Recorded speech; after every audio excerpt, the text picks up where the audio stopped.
Hi.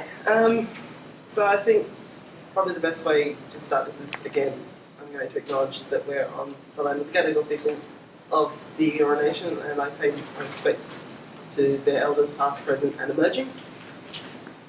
This land is, and always will be, Aboriginal land. So I was thinking at first that I would try and explain, from what I understand it to be, what intersectionality is. And then I sort of, after that, talk a bit briefly on some of the issues that I've seen recently in some feminist discourse. So basically, the thoughts about intersectionality have been around in various feminist thoughts since feminism was first sort of a thing. But the term intersectionality wasn't coined until the 80s by a African American feminist, whose name I will just bring up now because I'm terrible. Kimberly Crenshaw. I feel really terrible for forgetting her name, but I haven't slept in like a couple of days. Basically, intersectionality examines how various factors or oppressions can work together, and in terms of structural oppression within feminist thought. So that might be the meeting of race with sexism, or transmisogyny with race plus, of course, the sexism that women experience every day, plus you could even add disability or class.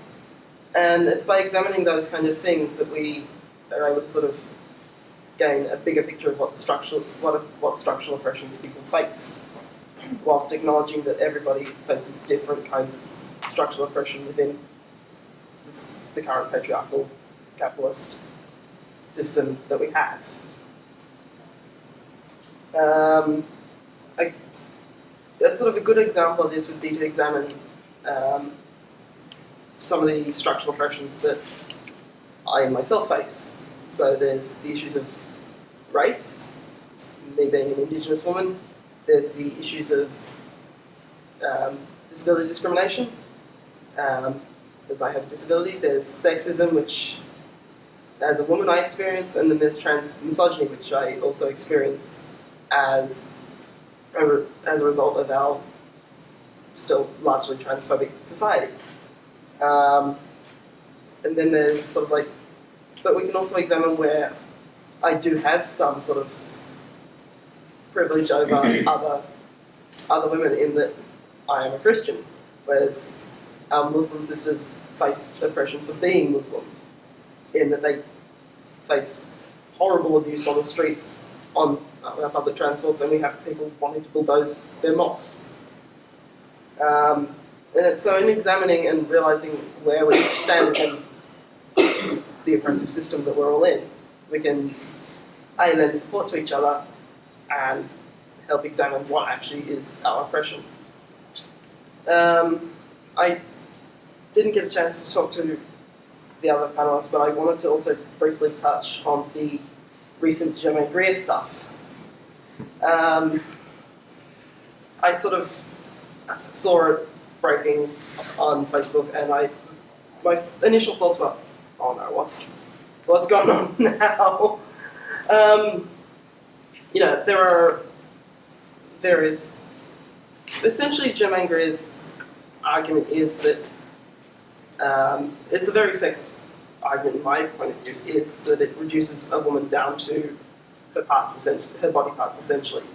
And I find that very.